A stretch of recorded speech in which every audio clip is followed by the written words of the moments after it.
All right, what we have here, you may ask, it's a Cat International. So it's a combination of an International tractor and a Caterpillar engine. Let me read you a little brief history about it as you take a look at it. So this is a 1958 International IHC model 560. It was given an Elwood four-wheel drive axle in 1965, and it was repowered in 1985 with a 90 horsepower. Was originally a 60 horsepower and then added a turbo, so now it has 120 horsepower pushing out of this model 3145 Cat motor. So it's a pretty unique custom agriculture tractor that the Hubert family has turned into something they really love, and we appreciate them bringing it out here to help be a part of the Rantoul 100-year Centennial Caterpillar celebration.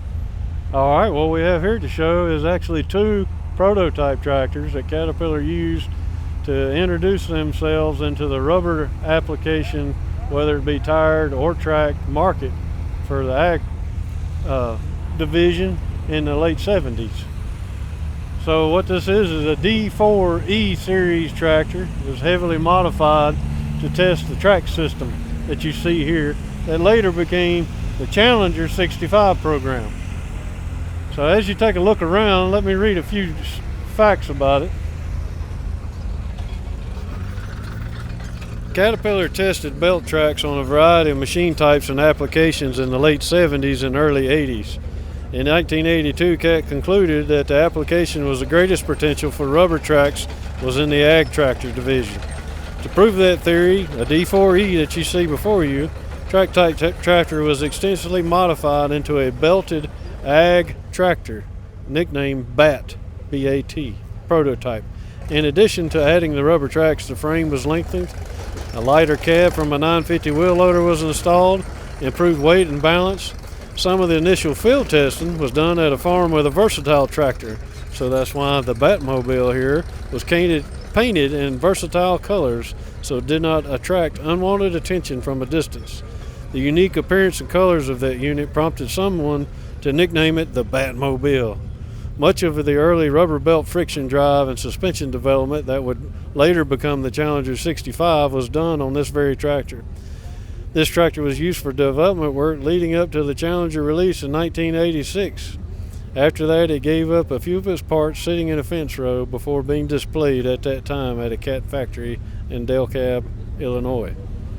And beside it, we've got another prototype tractor. As Caterpillar was entering the four-wheel drive market, they were testing it in the 70s and realized that the steel-tracked ag tractors weren't as popular. So Cat wanted something bigger to share than just supplying engines to OEM. They embarked on an extensive study of the ag four-wheel drive market, which culminated in the construction of a prototype tractor in 1980, the one you see before you now. The tractor was painted silver for field testing to imply it could be a white farm implement product. Early shortcomings were addressed in the construction of a second prototype in 81. Testing continued through 82. But in early 83, during a deep worldwide recession, Cat decided to no longer fund the four-wheel drive program and the belted ag program. The program was put to an indefinite hold, and more unique rubber belted tractor program was allowed to continue. Several aspects of the four-wheel drive ag were incorporated into what would become the Challenger tractor, including the cab, overall styling, and transmission. One of the ag four-wheel drives was scrapped, the second remained, although parts were used for other projects. This tractor was also displayed at the same plant until it was closed, the Challenger line, and sold to AGCO.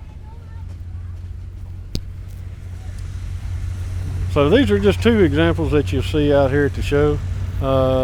There's so many unique things. It's an honor and privilege to be a part of it, and we'll keep searching these out and bringing them to you.